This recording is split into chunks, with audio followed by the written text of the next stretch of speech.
जी हाँ, तो मैं तो एक तरह से कूदने लगा था, क्योंकि 16-17 साल से मैं दवाइयाँ खा रहा हूँ और आपने कहा कि आपको डायबिटीज नहीं है। तो मैंने कहा पहले आपको बोला मेरे को बोलना नहीं चाहिए, पर फिर भी बोलता है आपके मुंह में घी चक्कर, डायबिटीज वालों को बोलना नहीं चाहिए। नमस्कार, नेशनल खबर का खास हेल्थ प्रोग्राम देख रहे हैं आप और आपके साथ मैं हूं भारती बघेल।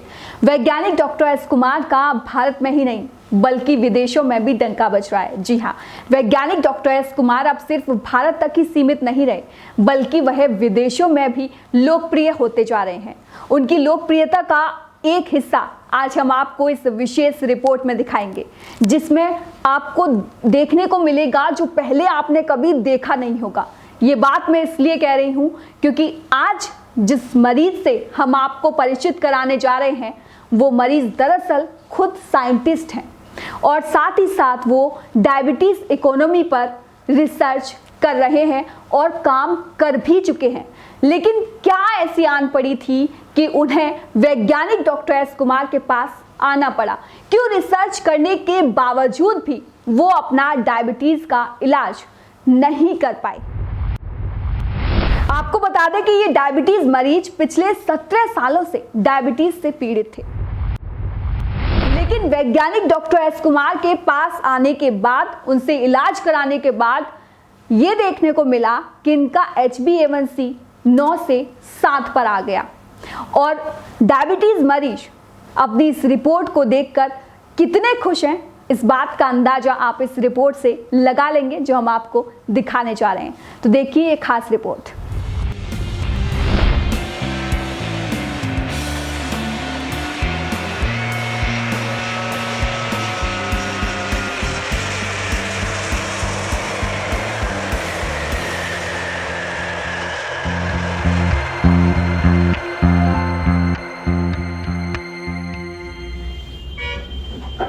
अनिल भाई गुम्बर जी, आपका बहुत बहुत स्वागत है हमारे यहाँ क्लिनिक में। Thank you. और आपको यहाँ के बारे में पता कैसे लगा था वैसे?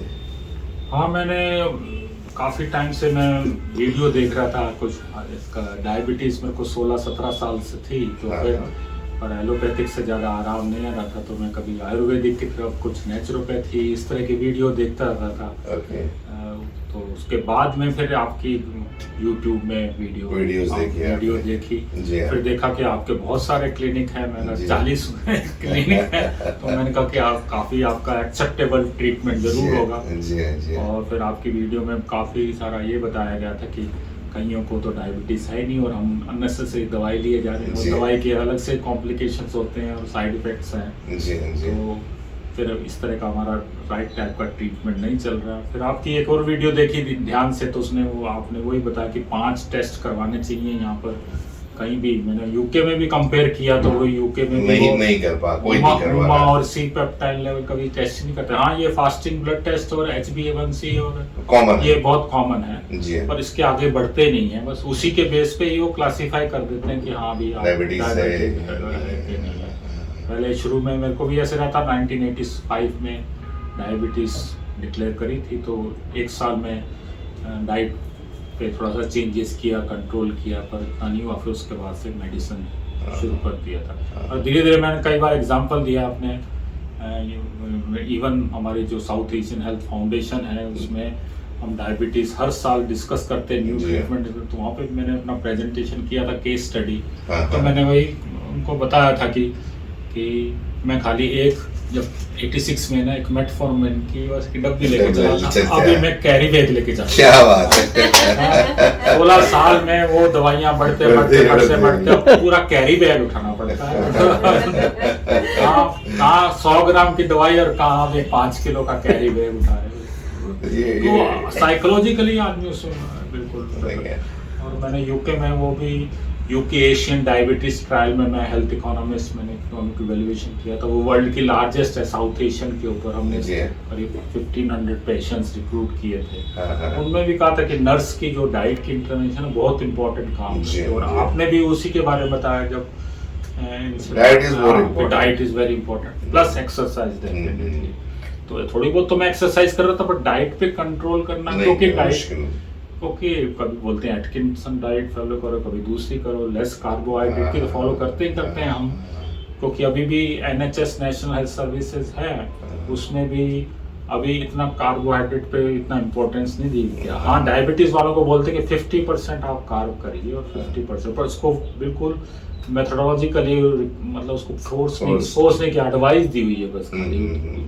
और हमारी एशियन कम्युनिटीज में पता है कि सुबह से लेकर के शाम तक पराठे से शुरू होते हैं, रात पे रोटी से खत्म करते हैं, तो 90% कार्बोहाइड्रेट डाइट रहता है। अच्छा, इसमें जब मैंने मेरी पहले आपसे बात हुई थी और जब टेस्ट के बारे में बताया कि आप कितने और टेस्ट करने, तो उस समय क्या लगा आपको? कोई अजीब सा नहीं लगा? क्योंकि आप तो ऑलरेडी हेल्थ कम्युनिटी में काम कर रहे हैं, आज लंदन जैसी जगह में आप काफी साल से रह रहे हैं और इसी के साथ जुड़े हुए हैं आप, रिसर्च में आप हेल्थ इकोनॉमिस्ट हैं डायबिटीज के बारे में। तो ये जब टेस्ट आपने सुने हमारे यहाँ से, डॉक्टर कुमार के यहाँ से, तो आपको कुछ ऐसा अचंभा सा नहीं लगा कि भाई ये डॉक्टर साहब क्यों बात कर रहे हैं ऐसे? हाँ नहीं, मैंने अपनी मेरी बेटी भी डॉक्टर है, मैंने उनसे पूछा, मैं कहा ये आप बात कर रहे हो होमा के टेस्ट की बात कर रहे हो, सी पेप्टाइड की बात कर रहे हैं, ये कहते हैं कि ये तो बिल्कुल एडवांस लेवल पे हम करते हैं, यूके में जो हॉस्पिटल में सीरियस केस होते हैं और जिनका बिल्कुल ही मैनेज हो रहा है, तो फिर वो देखना चाहते हैं कि आपकी पैंक्रियास कितना काम कर रही है, कितना नहीं कर रही है। और जनरल लेवल पे बस HbA1c करते हैं और उस पर अगर वो 7 के ऊपर थोड़ा चला गया तो फिर आपको बोलेंगे मेडिसिन लेनी शुरू कर दीजिए। फिर उसके बाद कंट्रोल में नहीं आ रहा तो फिर दवाइयां, इंसुलिन या फिर क्या, तो बहुत सारे पेटेंट हो गए, नए मॉलिक्यूल्स आ गए, मॉलिक्यूल की तो चेंज करते रहते हैं। लेकिन मेरा यही अचरज हुआ था कि आप ये ऐसा टेस्ट क्यों बता रहे हो। फिर जब टेस्ट किए और फिर आपसे फोन पे बात हो गई, जी हाँ, तो मैं तो एक तरह से कूदने लगा था, क्योंकि 16-17 साल से मैं दवाइयाँ खा रहा हूँ और आपने कहा कि आपको डायबिटीज नहीं है, तो मैंने कहा पहले आपको बोला, मेरे को बोलना नहीं चाहिए पर फिर भी बोलता है, आपके मुंह में घी चक्कर, डायबिटीज वालों को बोलना नहीं चाहिए। देखिए आपके बॉडी के अंदर उस समय देखिए इंसुलिन 16.18 थी, है ना, सी पेप्टाइड 3 था, और आपके बीटा सेल जो है होमा के अंदर निकाले हमने, वो थे 39%, तो तीनों टेस्ट आपके नॉर्मल है। इसमें एक चीज मैं और आपको बताना चाहूंगा, जो सी पेप्टाइड है, this indicates the whether you are a diabetic or not, because C-peptide comes only with your endogenous insulin. It will never come with the exogenous insulin. तो ये इंडिकेट करता है 0.8 के नीचे है तो then you are a diabetic one. तो वही आपका बहुत इम्पोर्टेंट रिसर्च कंट्रीब्यूशन है और अवेयरनेस है, अवेयरनेस बहुत जरूरी है। जी हाँ जी, ये तो इसमें अनिल जी, मैं तो बोला भाई टेस्ट तो मैंने नहीं बनाया है, ये तो मेडिकल बुक्स में ऑलरेडी है, it is already there, but it is not focused by the educationist या जो इंडस्ट्री है उसको फोकस नहीं करने देना चाहती।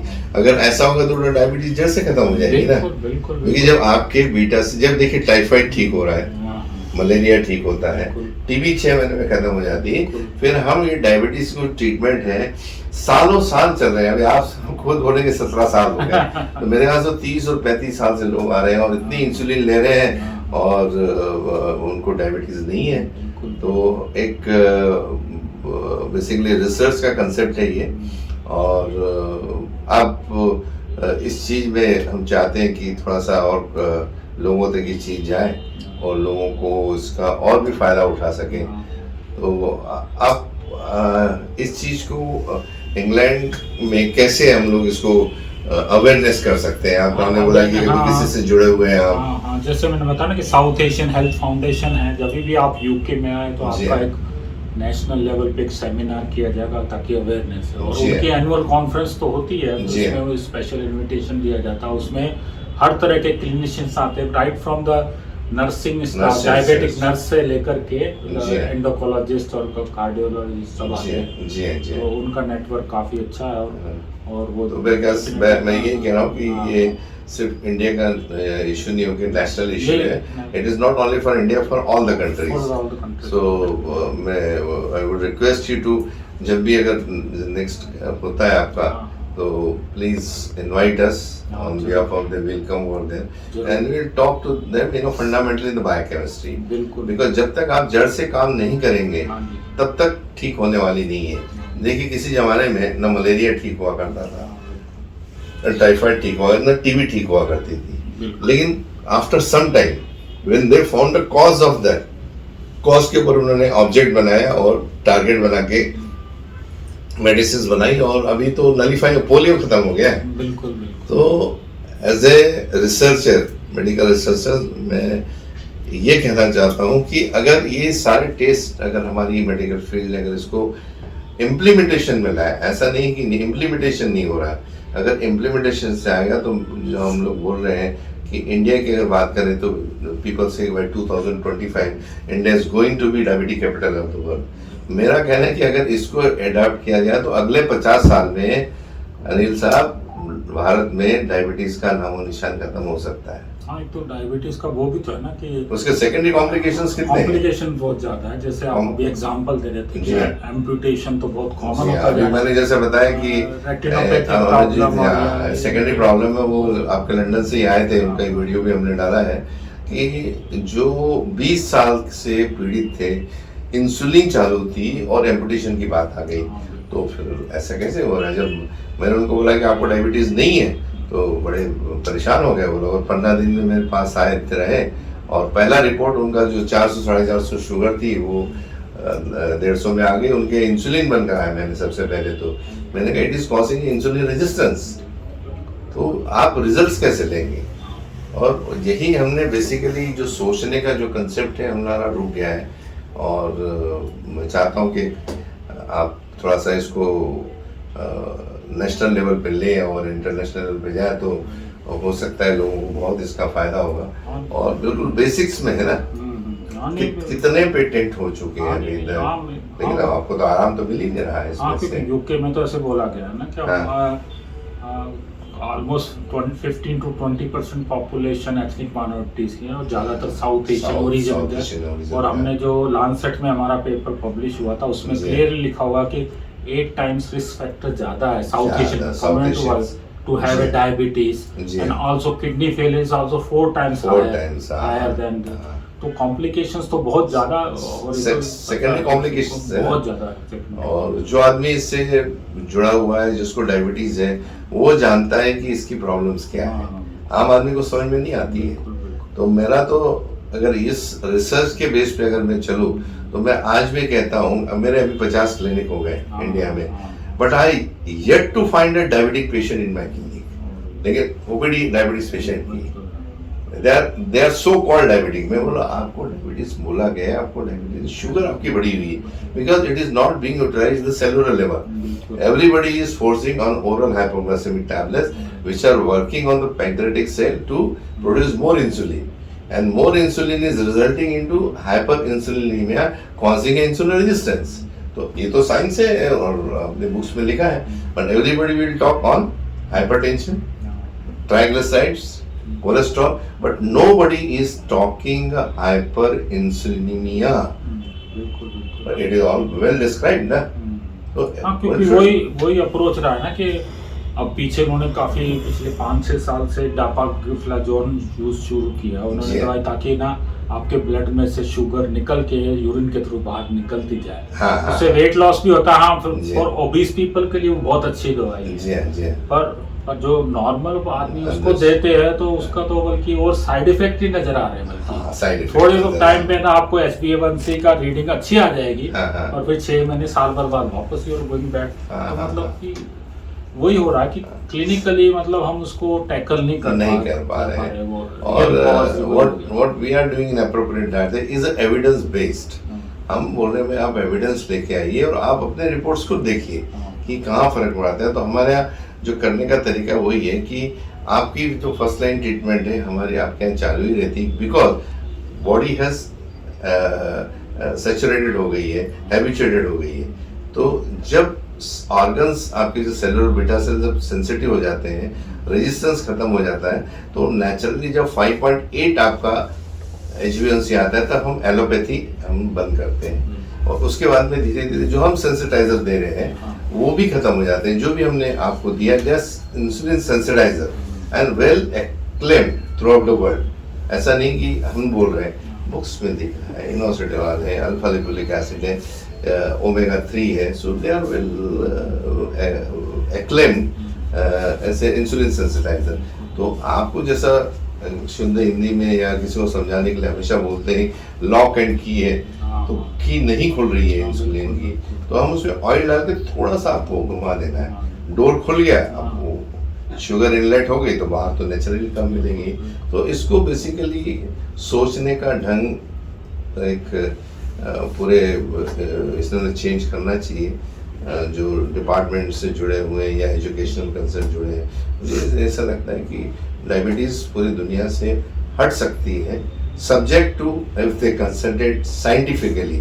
This is a scientific solution for the people those who are suffering. अभी तो जैसे मेरे को 3-4 महीने में ही मेरा काफी, लेकिन आपका 9.6 से आपका 7.6 आ गया, और ये 9.6 काफी टाइम से इतना चल रहा था। हालांकि उन्होंने, मेरे डॉक्टर ने तो बोल ही दिया कि अब तो मुझे इंसुलिन तुम्हें देना ही पड़ेगा पर मैं तो इंसुलिन को जैसे भी कोशिश हो अवॉइड कर, एक बार बॉडी में इंसुलिन चला गया तो your body get used to, और जो इंटरनल जो प्रोडक्शन है वो आपका सप्रेस हो जाता है, बिल्कुल सप्रेस हो जाता है, और फिर that causes a hyper insulin causing insulin resistance, जो होमा है हम लोग होमोस्टेसिस और model assessment.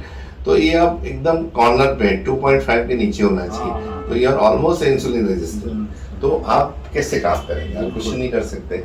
By the way sir, आप इंग्लैंड में कैसे क्या कर रहे हो, क्या प्रोफेशन है आपका? हाँ, मैंने वैसे पीएचडी इकोनॉमिक्स में की थी यहाँ से सरदार पटेल इंस्टीट्यूट में। तो वहाँ मैंने शुरू में डॉक्टर लिखना शुरू किया था, पर वहाँ डॉक्टर को समझते मतलब डॉक्टर क्लिनिकल डॉक्टर है सभी। मेरे को जो किसी डॉक्टर से मिलने जाता था वो कहता कि तुम कौन से डॉक्टर, क्लिनिकल और नॉन क्लिनिकल बोलना पड़ता, नॉन क्लिनिकल। तो वहाँ पर मैं रिसर्च कर रहा हूँ। पहले वॉरिक मेडिकल स्कूल में था, फिर उसके बाद में फिर शेफील्ड हार्लम यूनिवर्सिटी में है। मेरा मेन काम वही है, क्लिनिकल ट्रायल्स का इकोनॉमिक इवेल्युएशन करना, क्योंकि वहाँ जो मेन फंडिंग एजेंसी है डिपार्टमेंट ऑफ हेल्थ की, नेशनल इंस्टीट्यूट हेल्थ रिसर्च बोला जाता है, और एमआरसी है, वो सब ज्वाइंट फंडिंग करती है जितने भी क्लिनिकल स्टडीज है। तो उसमें उन्होंने एक क्राइटेरिया डाला कि जो भी आप क्लिनिकल फंडिंग के बारे में बात करते हो कि आपकी इंटरवेंशन कॉस्ट इफेक्टिव है कि नहीं है, तो फिर हेल्थ इकोनॉमिस्ट भी प्रपोजल में होना चाहिए साथ में। तो वैल्यू फॉर मनी एक्सरसाइज बोलते हैं कि अगर तुम्हारी अगर इंटरवेंशन ही इतनी कॉस्टली कि हम उसको अडेप्ट नहीं कर सकते तो फिर क्या फायदा है। क्योंकि अमेरिका में तो क्या है कि इंश्योरेंस ड्रिवन है सारा कुछ, जो भी नई मेडिसिन आएगी, जो भी नया सिस्टम आएगा, वो सीधा के साथ जितना मर्जी कॉस्टली हो वो इंश्योरेंस बेयर करती है, कंपल्सरी मैंडेटरी है। पर यहाँ पर national institute of clinical excellence बोला, नाइस बोला जाता है, तो वो पहले इवेल्युएट करती कि वाकई में हम ये इसको अफोर्ड कर सकते हैं। कई कैंसर की और किडनी कैंसर की भी मेडिसिन्स अमेरिका में अभी आम मिल रही है, पर वहाँ अभी तक अडॉप्ट नहीं किया, क्योंकि 30,000 to 40,000 पाउंड्स पर ईयर पर पेशेंट अगर आप स्पेंड करने लग जाएं तो फिर तो हमारा एनएचएस बिल्कुल है ना बैंकरप्ट जैसा हो जाए, क्योंकि अल्टीमेटली इनकम टैक्स की मनी है, टैक्स पेयर की मनी है। तो उसी हिसाब से फिर। तो अभी आप किस जगह सिचुएटेड है यूके में? अभी यहाँ शेफील्ड हार्लम यूनिवर्सिटी शेफील्ड में है। Sheffield, okay. तो बहुत बहुत धन्यवाद, आपसे बात करने का मौका मिला मुझे। नहीं, मुझे भी बहुत अच्छा लगा, और ये आपका ट्रीटमेंट का मुझे स्ट्रेट अवे विदिन 2 महीने में मुझे काफी फर्क आने लगा। तो मेरे को बॉडी में जो एनर्जी महसूस हो रही थी बेटर, तो वो काफी उसमें। तो इसके लिए मैं आपसे गुजारिश करूंगा, we are all human beings, we are working for the human beings. तो ये जो कंसेप्ट को थोड़ा सा आप इंग्लैंड में लोगों से बात करें, जो भी आपके जुड़े हुए लोग हैं उनसे बात करें, ताकि इस चीज़ का अवेयरनेस बढ़ सके। बाकी आप और हम जिस दिन दुनिया से चले जाएंगे तो हमारे हाथ सब चला जाएगा। तो ये नॉलेज बेस्ड है, नॉलेज हम देना चाहते हैं लोगों को कि और इसमें और कुछ अच्छा लोग करना चाहते हैं तो जरूर करें। इसके ऊपर बेसिस है, क्योंकि ऑलरेडी बुक्स में दिया हुआ है। सिंस हम तो स्टूडेंट हैं साइंस के, तो साइंस के हिसाब से हमने देखने की कोशिश की, तो ये सारे हमारे पास आ रहे। आज आपने हमारे वीडियोस इतने सारे देखे होंगे, हर वीक में एक नया वीडियो आता है, मेरा नया वीडियो आज या कल में आएगा। उसके हमने टोटली जो आपसे मैंने बात की, we have talked only on your USP is a test, कि टेस्ट क्यों करना चाहिए, कैसे करना चाहिए, कहाँ करना चाहिए, और इसको करने के बाद डायबिटीज से आप कैसे अलग हो सकते हैं। चलिए सर, और कुछ मैसेज देना चाहेंगे इसके सहारे आपके लंदन वासियों को? बहुत बहुत धन्यवाद, आप बहुत नोबल काम कर रहे हैं, मेरे को पता ही है। डायबिटीज तो यहाँ तो ऐसी जैसे महामारी की तरह से स्प्रेड हो रही है इंडिया में, तो बहुत अच्छा है कि जितनी जल्दी इनके बारे में अवेयरनेस हो। आप इतने सीनियर हैं और इसलिए से जुड़े हुए हैं, तो आपके जो वर्ड्स हैं भारत के लोगों के लिए जो डायबिटीज से पीड़ित हैं बहुत हेल्पफुल हो सकते हैं। कई लोगों की आपके कुछ शब्द जो हैं लोगों की जान बचा सकते, तो few words for Indian people. हाँ नहीं, मैं वही चाहता हूँ कि जिनको भी थोड़ा सा है सिम्टम्स नज़र आ रहे हैं डायबिटीज़ के, या ऑलरेडी टेस्ट में उन्होंने डॉक्टर ने डिक्लेयर कर दिए कि आप डायबिटीज़ हैं, पर आप वो छोड़ करके पहले सबसे पहले डॉक्टर एस कुमार हैं, उनका क्लिनिक है। सारे मेजर सिटीज़ में तो क्लिनिक है ही है, पर नेशनल लेवल पे इनकी फ़ोन लाइन भी अवेलेबल है। खाली एक फ़ोन आप घुमाइए और बात करिए, जो नियरेस्ट क्लिनिक होगा आपको वहाँ पर आपको एडवाइस देंगे और किस तरह से आपको डायबिटीज़ फ्री करने की कोशिश करें। जितना जल्दी हो सके उतना जल्दी। आपको 3 महीने में ही फ़र्क नज़र आ सकता है। कहीं हम जैसे मेरे को तो 16 साल से थी डायबिटीज़, मुझे ही 2-3 महीने में फ़र्क पड़ गया। जो स्टार्ट में है उनको तो इमीडिएटली रिलीफ मिल जाता है। तो आप ज़रूर सब लोग, मेरे ख्याल से तो यही है कि जैसे ही आपको पता चले, और आपके जितने भी नियरेस्ट फ्रेंड्स हैं, रिलेटिव्स हैं, और आपके डायबिटीज तो फैल रही है, हर एक फैमिली में वो घुसती जा रही है। जी हाँ, तो फिर आप सब कांटेक्ट करिए डॉक्टर एस कुमार को और उनसे जरूर सलाह लीजिए।